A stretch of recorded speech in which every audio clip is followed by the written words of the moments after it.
Welcome, everyone, to the L7C podcast, UFC edition. Today, we are back with the MMA expert, Mr. Chuck Marlowe. How are you doing today, sir? I am doing good. I'm doing fantastic. It is a Friday afternoon, so it's a great day. Yes, sir. We are back talking some UFC. Chuck, I feel like a lot has happened since our last UFC podcast, which was just about a month ago at this time. And man, where do you want to begin? Oh, where do I start, Martin? So much has happened since the last time we did this. After that fight with Texera and Hill, there was just so much that happened over that course of time. Like there's just so many announcements for fights. There was a lot of different things with promotions and people moving and people signing for things. So I think we just get to start off with one of the biggest ones. I think the one that everyone wants to talk about, Francis Ngannou, uh, no longer with the UFC, Mhm. um, parted ways, couldn't reach a mutual agreement with Dana on the next contract. I mean, he wants money. He wants to be paid like the real fighters. He wants to be paid like, well, I mean, he is a real fighter. When I say that, let me clarify. They are the realest of fighters of all of them. But no, he wants to get paid boxing money. He wants to get paid big contracts. He wants insurance.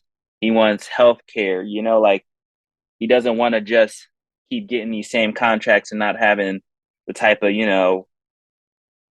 just wants some security. He doesn't have any security in the UFC that he deserves. One of the biggest names out there. And I get it. I mean, I understand. I would chase after the dollars too if I was at that point. He's proved that he got the belt. He got what he wanted to get. He made it to the top. He showed that he's the best. He wanted to be paid like the best. So, Chuck, Dana, he said they've been negotiating with Ngannou for more than 2 years. He also brought up Ngannou's knee, which could be an issue for him. But he said they offered him a deal that would have made him the highest paid heavyweight in the history of the company, even more than Brock Lesnar, more than anyone, and he turned it down. Do you take any credit? Do you believe that, or you think that's just smoke? Um, I didn't see Francis deny that. Mhm.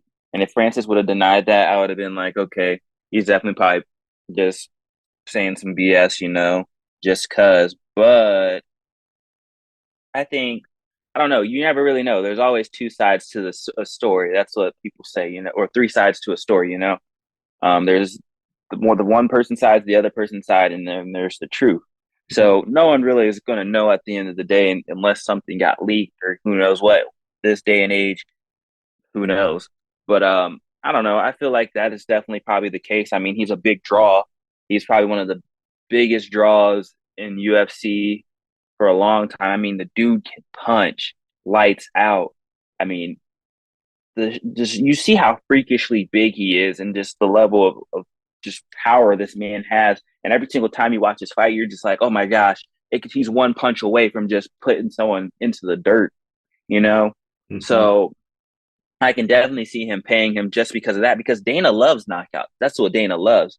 He loves to see knockouts. He loves to see people just get put to sleep. I mean, look at power slapping.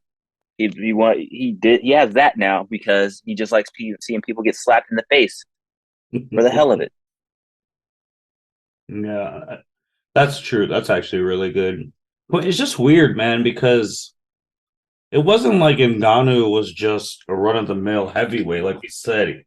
He was the world Yeah, champion, yeah, like the and UFC he like dropped it heavyweight all. champion, and that's just I don't like that taste that your world champion wasn't knocked out or submitted or beat by points that you're just dropping the belt like that. I feel like they could have worked something out, but I don't know if the stuff he was asking for was super outrageous. I mean, John Jones even said he understands he's been there before, but I always feel like Ngannou's represented the sport well, and you should pay him. And you've been on this podcast since you started saying how Dana does not pay well.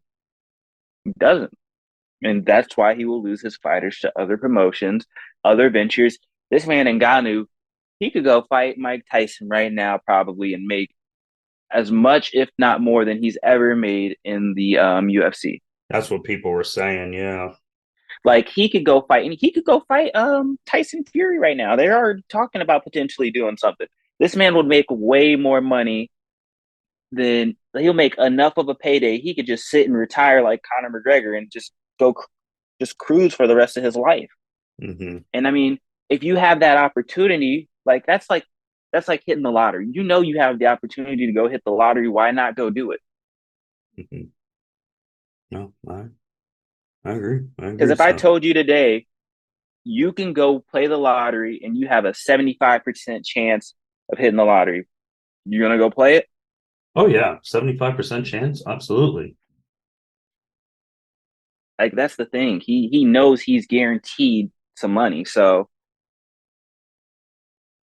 No, I hear you. I hear you. So we'll just have to wait and see on that. But with him relinquishing the title, you have John Jones coming back. It's official now, Chuck. He officially now has a match fight set. yes, yes. Cyril Gane. Uh him and Cyril Gane, I mean, I don't know. That's two athletic heavyweights. I haven't really seen John with the weight. I've seen some videos, some highlight videos. I've seen some like teasers and stuff.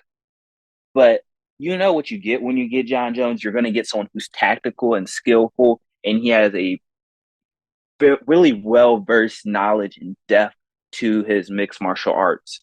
Mm-hmm. It's just, I mean, the athleticism of Cyril Gane that he's going against, the strength of Cyril Gane also that he's going against. I mean, you saw Francis Ngannou put together a game plan against him, and it worked for him, and he won. So, Mm-hmm. I mean, if Francis can do it, I damn sure believe John Jones can do it. Got you. And they have already set that for a UFC event down the road. Which UFC event will that be? I think UFC 287, if I'm not mistaken, or 286. 285 actually. So that's No, the next 285. That's soon. That's like uh, April. yeah, that's the next one because 284 is next week. Yeah. Wow. So that's So like March, April. Yeah. that's going to be a big day for you previewing that card. Oh yeah. Oh, I'm gonna go deep into depth with that one. As much as I hate all the controversy around John Jones, I can't help but root for him. I know what I said on some other podcasts. I still disagree very strongly with what he did, and Hmm. I think that he definitely needs to still grow as a person. And I still think he has a lot of demons that he's battling that he needs to fix. I still think what he did was a bitch made move. You never lay your hands on a woman, especially your spouse. But I definitely think I just can't help but root for him. I mean, he's one of the people who opened my eyes to the world of MMA at a young age. So, everyone has that person they're going to follow. Right, right, right. Chuck, I do want to go back to UFC 283 just real quickly before you go to 284 and some other stuff in the pipeline because UFC 283 was the first big UFC event you were actually able to legally bet on in the state we live in.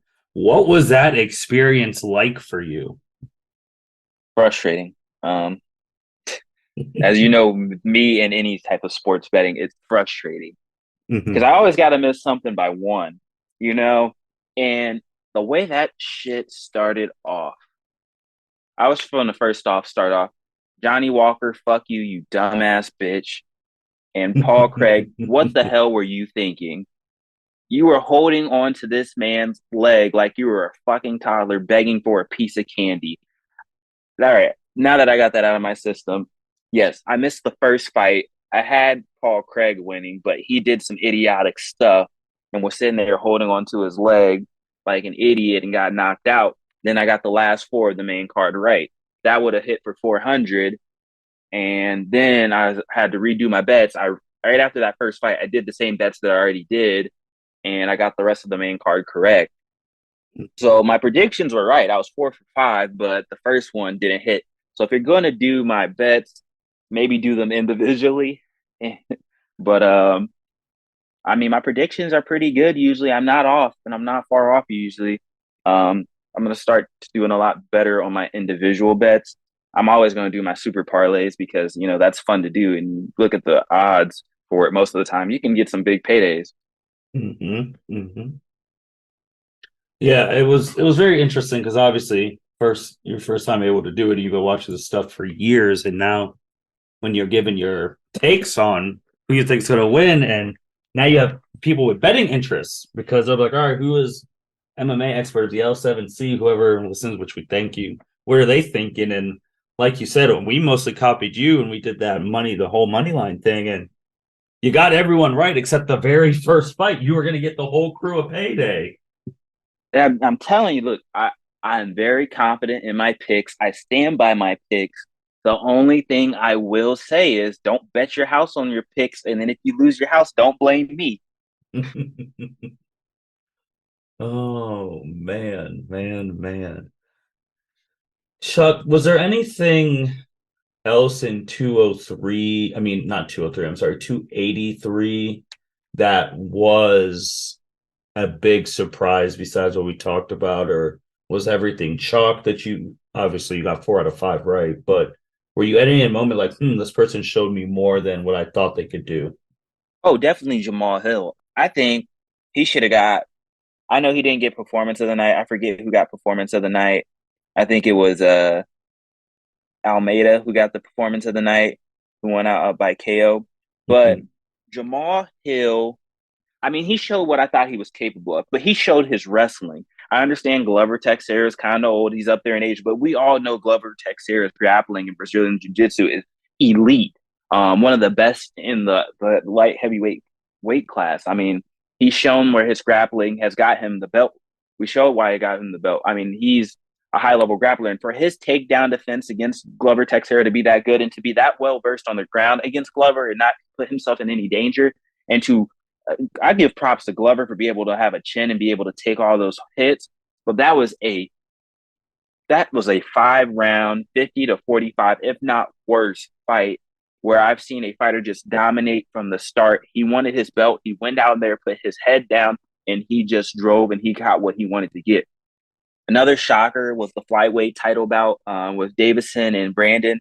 I didn't think it was going to end the way it did. I definitely had a knockout 4th round for Brandon Moreno or TKO. Um, Mhm. but I mean, it ended after the 3rd round to doctor stoppage due to the cut or basically his eye being swollen shut, Figueiredo's. So, I mean, props to Brandon Moreno. I'm happy that that gets to finally be finished. Davison announced his move up to bantamweight, which means bantamweight is only about to get so much more loaded. I think he's about to look jacked at bantamweight. He's about to look ridiculously huge compared to the other bantamweights. So I can't wait to see him be able to use his strength at that weight class. But props to Moreno. I will be happy to see whoever his next venture is. I think they said he's rematching someone already again anyway, which is unfortunate and annoying. But I hope he can start getting some other fighters he can go against. Gotcha. Now let's go to 284. This is next weekend of time of recording. What what are the main events for this card, Chuck? And you know how we do on the L7C. What are the main events? Who's gonna win? And let's just go through them. Main card, I'll kind of breeze through this one real quick Mm-hmm. until we get to the ones that I know people really want to hear. You got Jimmy Crute versus Alonzo Menifield. Jimmy Crute's the 225 favorite. Odds are leaning towards him in light heavyweight. I have Jimmy actually winning also, so I will take the favorite in that hand. I think Alonzo has a lot of power and a lot of strength, and I think that he can probably maybe catch Jimmy, and that's where he can catch like an advantage. So, I mean, if you want to play maybe a 1st round knockout for Jimmy, if he escapes out of the, I mean, for Alonzo, he Jimmy escapes out of the first, I think he'll get like 2nd round KO or for Jimmy. So I think that's most likely how that'll play out. Your heavyweight bout after that is Justin Tafa versus Parker Porter. Um, Two big heavyweights. I love Justin Tafa. I'm riding with Justin Tafa all the way. I mean, the dude has crazy knockout power. He's from New Zealand, one of the island boys. You know, he definitely going to have some heavyweight hits. And then you move up to Randy Brown versus Jack Dea and Madalena. Can always mess up his name almost. But I got Randy Brown. I know he's a 250. His 250 against him or plus 250 odds. Sorry. But I think Randy's going to pull it out. He's one of those lengthy fighters, and I really love lengthy fighters. And I think in the last fight I saw Randy Brown fight, he showed a lot of stuff that he was capable of that people didn't really think he was capable of. And I think he's a high level fighter, and I think he's really going to show that in that fight. And I know he's not a favorite in this fight, but that's who I'm riding with. Um, no disrespect to Jack. Then you move to your featherweight interim title belt bout. So they're going to fight for that featherweight to see who's probably potentially going up soon against the featherweight champion, which I can't remember who that is right now off the top of my head. That's bad. I think I literally just talked about him. I think wait, who it's Volkanovski. So they're going to fight for whoever's going to win that fight for that belt. Geesh, I'm literally slipping it over my head. But anyway, I got Yair probably winning. I know he's the heavily favored. He's at minus 165 odds compared to Josh Emmett's plus 140. I think Josh is really good. I think he's a high level fighter, great grappler and a great striker. But I just think Yair has a lot. He's a lot more well versed. He's a lot well rounded. I think that he's just a quicker fighter, and I think he's going to work his ins and out in that fight, and he's going to work some angles. And I see maybe like fourth round knockout, maybe. And that's going to bring you to the main event, which will be Islam versus Volkanovski. I'm running with Islam. I mean, it's not up for debate for me. I know Okay. Volkanovski is the pound for pound best fighter in the UFC right now. He showed why he is. There's no disrespect to Volkanovski. I think he is the second best pound for pound fighter in the UFC. But I think Islam is honestly the first. I've been watching a lot of these Dagestani and training videos, him and Khabib, and these Dagestanians are just built different. I can't say it any other way. Training at altitude, these men they go on like a 5 mile run for a warm up, then they proceed to do 30 incline mountain sprints. They run up the mountain, sprinting up there 30 times, and then they proceed to run like sprint back and forth for about 30 minutes after that. Like their conditioning and cardio is different. That's just the first session. That's the warm up for the day. They proceed to go on with striking, grappling, and many other things. Like these guys' cardio level is just ridiculous. Volkanovski, I understand his is definitely on another level too. I think his striking is really great, but I think Islam's just going to have a huge strength advantage on Volkanovski. I understand Volkanovski used to be big. He used to play rugby. He used to be really, really fat back in the day. But I just think Islam has trained his whole life for this situation to get here, and I think he's not going to let this opportunity slip out of his hands. He has someone to make proud, and that's Khabib's late father. And I think that he performs at a high level. I think Islam is just he's one of those people when they set their mind out to do something, they do it no matter what. I think he's definitely going to be tested. I think this is going to be a 5 round fight potentially, maybe fourth round knockout potentially. Islam might surprise us and get it done in the second or first, but I think it most likely will go to the judges, and I think that Islam will pull it out in the end. There's no odds released for that one right now, but I assume they're going to be pretty split, or it's going to be heavily favored. Not even heavily favored. I say lightly favored to Islam. Okay. Okay. Is there anything that would change your mind in any of your picks?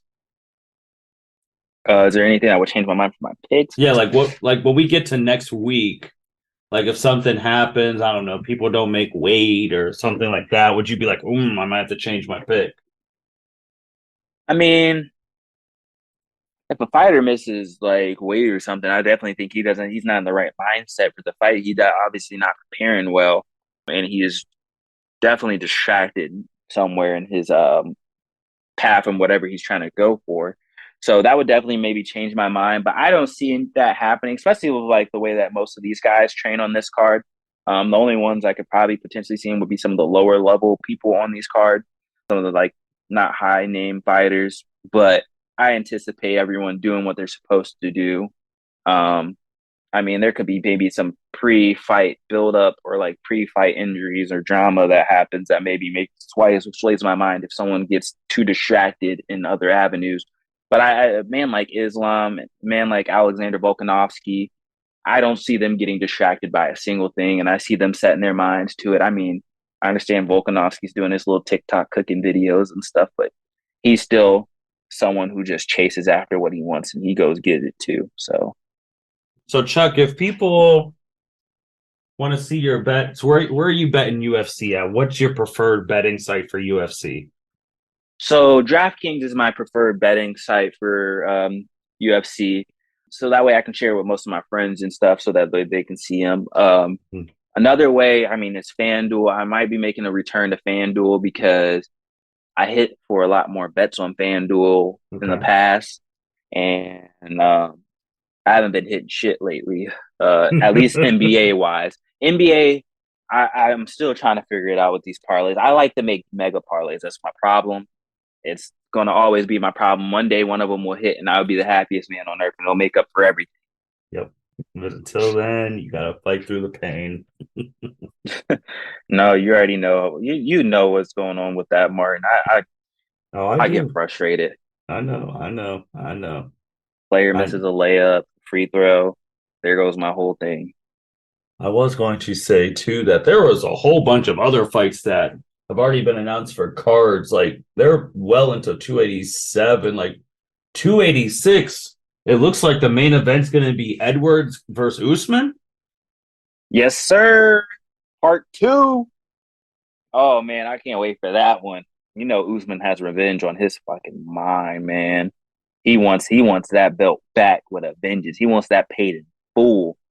Shout out to Dustin Poirier, but yeah, he wants his belt back, and we're about to see an Usman that we've never seen before. This is part three. Because I forgot they're tied 1-1 actually right now. But yeah, I Usman, I'm scared. I'm scared to see what happens with this one. This is going to be in London, so this is going to be in Leon Edwards' backyard. But I just got a feeling this man Usman is about to be on a whole nother level. I know his work ethic was already high as is, but I think it's only gotten higher since that. That if you lose a fight on the last second that you were dominating, that does a lot to your psyche.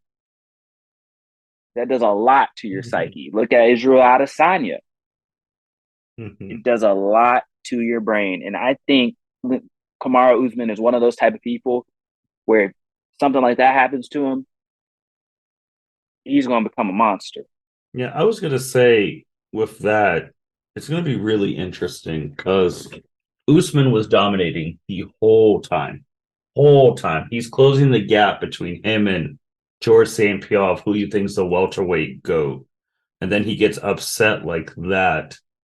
I would assume then that him going into that fight as the challenger, I don't have the odds up right now, but he's probably going to be the favorite. And what if he Oh, loses yeah. again? Oh, then that's going to definitely discredit a lot of his, just going to discredit him a lot. And then that's definitely going to trick his psyche. I mean, you look at people like Tyron Woodley, who had a dominant title run at that welterweight division, and then just started losing. And then you lose, and then you lose, and then you lose, and then you lose. Once you keep losing like that, that does something to your psyche. You're like, damn, am I really the man that I thought I was? Am I really that fighter that I thought I was? Do I think that I'm really still that great? But it does a lot to a fighter's psyche, and it gets the gears grinding, and it just they get too caught up in their own head. And then most of the fights they're very hesitant or they're just not there anymore. Because honestly, MMA and fighting in general always comes down to the psyche too. You have to believe you're that guy. You have to believe that you're the shit. You have to believe you can beat the guy in front of you. Because if you have any second of a doubt in your head that you can beat that man in front of you, that's when you start hesitating. That's when you start second guessing yourself and everything goes out of the window and then you're scrambling. and that's when it leads to this ultimate defeat. Sure. I agree. I agree. I agree. And then you even go back even further from 286. Like they have their main event set for 285, 286, and 287 because 287 Adesanya's back in the main event. Yes, sir. Adesanya versus Pereira, part 4. I mean, And for him, what's his psyche? Because he keeps losing to the same guy no matter where they're fighting. Izzy comes off very confident. He shows like to the media and everything else that he's very confident. But I guarantee you, when he goes to sleep at night and he has that phone in his hand, he sees the memes. He sees all the jokes like, oh, Adesanya switches over to goes to jail. And then Pereira becomes a cop, switches careers. Like there's all those memes and stuff about how he will dominate him in every single facet of life. So I know losing to someone 3 times does something definitely to your psyche. Getting knocked out by that person twice definitely has to do something to your psyche. And the fact that you never beat this man, I know he's going to be hesitant. And the fact that he still gets knocked out by this man's left power hook, the same one that knocks everybody else out, it's definitely done something to your psyche because the fact is, you know what the move is and you can't do anything about it. It's probably scares him. I mean, I get it. It definitely has to do something to his mind where he's just like, what is it about this guy that I can't beat him? Mm-hmm. I mean, at least Usman, he has a fight against Edwards, and he was beating him for most of that fight until that last second where he has a leg up. Adesanya, I mean, he had some rounds for sure against him. I mean, it looked like Adesanya was going to win by decision. I wouldn't say unanimous, but I mean, he had most of the rounds against him, and it looked like he was definitely going to pull it out and walk away with the belt, probably like 3-2 or 4-1, and then just boom, crumbled. Yeah, and we'll be reviewing previewing those when those get closer in time, but they're Set already in stone. set. And then you have Jorge on that versus Gilbert Burns on that card. This is set for April 8th. Jorge, he's back. So I can't wait to this see card, this that. card's looking. All of them are looking extremely stacked. Oh yeah, and I mean, the good thing about it is they can add fights to those cards. They can add stuff now, like and then we're already. I guarantee they love making a fight announcements at main events. So look out for next weekend or the weekend of whenever this is released. Look out after February 11th to see that they're going to be announcing more title fights. I guarantee it. I Mm-hmm. know a name I want to hear. I know a name I definitely want to hear. Amanda Nunes. I When was you gonna coming say back? when's the goat coming back? I know Valentina Shevchenko, Zhang Wali. These are going to be these are going to be some names I'm ready to hear. Rose Namajunas. I want to Mhm. come on. I want to hear it because I Okay. need some women headliners. I've been waiting to see some of those goats. I've been waiting to see some of them fight, especially Amanda. Yeah, I mean, I think a lot of people have been waiting for Amanda to come back. Just to remind everyone that she is the top female fighter ever. So, yeah, Chuck. Anything else? Logan Paul. He has a partnership with UFC, which I found weird because I thought he hated UFC. See, I think it's more of his brother's beef with UFC, but I mean, you got to understand. At the end of the day, money's money, and businessman is going to take money at the end of the day. So I mean that business he has with his drink Prime. I mean, I'm not surprised. I mean, a lot of the UFC fighters are already against this stuff, like Patty Pimblett, Derek Lewis, and a few other fighters. They don't like the Paul brothers. They don't like what they're doing to the combat sports realm. But Dana's a businessman at the end of the day, so He will definitely just do whatever. Okay. All right. Well, it was weird because, again, I didn't, they're back and forth. He was talking about paying players, and it says he has a big announcement, and then it's his energy drink I'm not gonna being. lie, when he first showed that, I thought he signed to the UFC, and I was about to be like, "Oh shit, what the play?" I thought we were about to have an emergency podcast. Mhm. No, but looks like it's just his energy drink, which it's fine. He had the picture of him and Dana signing. Prime just became the official sports drink.